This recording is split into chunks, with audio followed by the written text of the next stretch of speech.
Hello, everybody, and welcome back to everyone's favorite time of the week, their Friday tea time.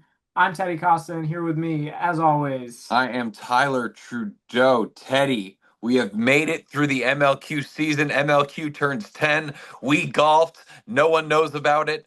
And maybe So one day far, they will. But I'm really excited to see what's going to happen this weekend. It was maybe a little rude awakening of quad ball this weekend for me personally. We got the Hamilton shirt on. It's been a little bit of a rough work week. I'm a little thrown off, but Teddy says this is my Emerson College showing, and yeah. I'm sure I'm out there with my Hamilton friends that like to run and lift to Hamilton. We're probably very much alone in the athlete world, though, that like to do that. So, shout out to Hamilton. Shout out to New York, the greatest city in the world. No, that's Boston. And does that mean Tyler's picking New York? No, because we all know they play in New Jersey, and you'll just have to find out who I'm picking later. Yeah, watch the whole episode. We'll get there, trust Yeah. us. Remember to smash that subscribe button. And if it's Smash. Friday and you're bored in the Rochester area, just drive to Buffalo. Head on down, buy your tickets. I know I have. I know Yep, Teddy has. We're not going to yep. be there. And that's why you're going to see some outlandish takes from me because I don't have to be responsible for what I say this weekend. And that's just truly the best situation to be in. We call that like house money. You know what Oh, I yeah. mean? Ty's just rolling right now. Having your cake and eating it too. Absolutely. What's the point of having it if you're not going to eat it? That's all I'm saying. Exactly. And that's My coming good. from a guy who can't eat a lot of cake. You know what I mean? I got a gluten allergy. Drop a GF in the chat if this is you also. Man, we've kind of brought the vibes down a bit. Well, let's turn it around like the Red Sox turned it around last night after snapping a three-game win streak. Love the shirt, Ted. Yep. But should we just get into the timer? Let's throw 10 minutes on the clock. You know how it goes. We'll start now. All right. Ty, I had another perfect week. I don't know. What else am I supposed to do? What do you got? Yeah, I might have mentioned it in the intro. Bit of a rude awakening for me. I'll definitely take that L right here. I'll hold it right here. Pet it a little bit, like I want to say, it's okay, Joe. It's gonna be okay. Like we're still gonna win North MVP. Like it's a shoe-in. Might have dampened the odds. We saw the line move on DraftKings, so we're a Yeah. little concerned about that. But yeah, kind of hopping into series recap. Maybe I was hoping a bit too much, praying a bit too much, drinking that Cleveland Riff juice, but definitely a rough weekend for our friends, the Riff. Not really too much of an impressive showing. And what is impressive, though, is we are seeing them for the first time since we beat the snot out of them back in 2015, Teddy, at Yeah. MLQ Championships this weekend. So that's really all I got about the receipts and series recap. Do we have anything we need to talk about from last week? I didn't look at anything. If anyone said anything in the chats or comments. Um, we'll edit that in later. I also didn't see it. If you want us to hear it, you got to be loud about it, folks. We're the show of the people. It's a lot of people to be a show about. But we are here for you.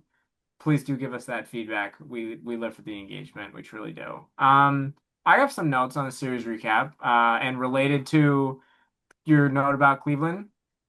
It's been great to see you develop over the last couple of seasons. But based on how everything after the Toronto series went, you're definitely still not quite there. I hope you have fun at Champs and you use it as an ex learning experience to continue improving.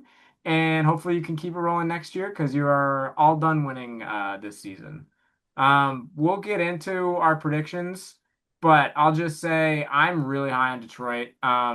You knew they had a beating advantage from the top line, and that they were playing a team that didn't have the horses that they did. So you could have seen this being like fast breaks all day, just run the score up as much as you can, be sloppy, but still win by a decent amount. But Cleveland showed up really prepared. They played really hard. They made good adjustments. I think after their timeout in the first game, they played them even in quad ball points until the flag runner period. So that's really good. That's a good adjustment. They were down like 6 or 8 before that, so hard to do anything else. But basically, Cleveland made it tough on them, and I really liked seeing Detroit's depth and their half court execution. So I'm like like that kind of is what separated them this series, not just their ability to have Ray and Ryan go crazy and score on fast break. So they're a fun team. They get the young pieces like Nick Love and Gwen Pratt. They're prepared. They move the ball in the half court. I'm a big fan. So shout out to Detroit. I'm very high on you.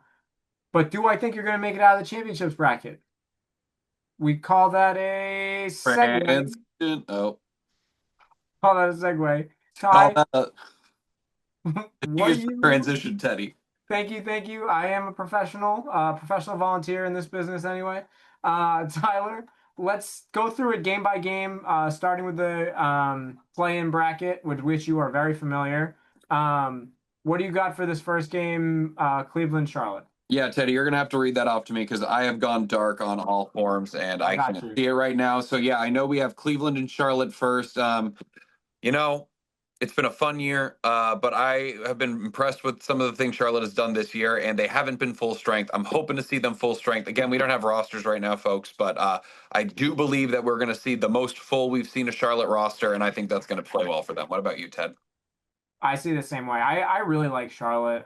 Good mix of veterans and like who have been around, who have played well in this bracket before.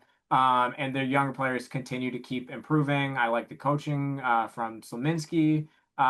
Give me Charlotte for sure in this one. Cleveland, it's going to be a little bit of a where are we? We'll see, but that's what I think. All right, we'll throw it to the game B, Washington and Detroit. Who do you like in that one? You know, this is the hardest game I think of the entire bracket to pick right now. And honestly, a few weeks ago, you would have said, Tyler, you're totally picking Detroit. And I am very high on Detroit. And I'm so happy to see Julian back because I swear Ryan told us like torn like Quad or quad. something. Yeah. So I'm just thrilled that Julian's playing again. But that being said, I have this itch that an admiral can only scratch right now. And I just feel like one way or another, I think these are the two teams we are going to be seeing leaving the bracket. Ooh. I'm going to say this. I'm high on the Admirals. They don't have Adrian. I'd say that's arguably their best beater. And I will say, I've been liking how Brian's been showing up to tournaments early morning. So I might have to give the lean to Detroit in this game only because Brian Mulcahy needs to step up and stop some people. And you know what? I don't think he's going to do it. I don't. I don't think he's going to get his Duncan Wow. in him early enough. And maybe this is a friend trying to motivate a friend to see him do something. But, I think a loss will definitely wake the Admirals up, especially after Brian blows it game one. Wow. All right. So you got Detroit. I also have Detroit. Mine was the beating advantage. I did not know that Kreski was not going to be there. So now I'm all in on Detroit. I do expect the Washington Chasers to play tough, but I expect them to play a lot of games as they typically do on Saturday. So give me Detroit in that one. That's the A, B, the C game, Houston versus the winner that we both had from the A game, which is Charlotte. So far we're the same. What do you got here? Yo, listen, we had a scrimmage between the Austin Outlaws and the Houston Legends, and it wasn't really talked about because the big news that weekend was Washington beating Boston. Austin swept Houston. Houston, go back to not coming to MLQ anymore. Goodbye. Let's move on.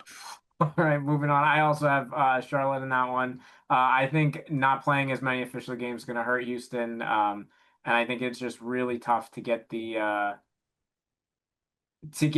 get some winning DNA in there. It's until I see it, I can't pick it. All right. So then for the last game in that part of the bracket, we're both identical so far in this. We got 3 minutes left on the clock. Our producer's telling us, so we'll see how this goes. Charlotte and Detroit. Who do you got? Charlotte, Detroit. I'm going Detroit. I was really impressed with what they did this weekend. I think Nick Love stepped up big for them, and seeing improvement throughout the year has been great. And I think they keep improving as a whole unit. I feel like they've been playing a lot together. I think they're going to get that shot into the championship bracket. All right. I have Charlotte in that one. I'm high on Charlotte. I think they're a team that gets better as the season goes on. I think they'll play with a chip on their shoulder. Our producer just gave us the okay to go over time. I don't know how this works, Ty. Let's I'm gonna call wipe it. timeout. Wipe the clock. I Delete it just right now. take the clock, Rose. I don't know if this is something we could do. Could you make the clock like kind of like crush and like scoot off the screen? Or maybe Or not crush it fully because I'd love to like pull the clock back up and see how much we're in the negative after we do this. So yeah, anyway, we'll figure that out in post. go crazy with it, Rose. We trust you. Rose the goat. Best producer in the game. All right, so we're not going to bother with timeouts then. Thank goodness. I think Charlotte's a team that gets better as the season goes on. I think part of that comes from the veteran presence. Again, a lot of this is based on, I'm assuming, a full roster. I hope that they're able to bring one, just like I hope everyone's able to bring one.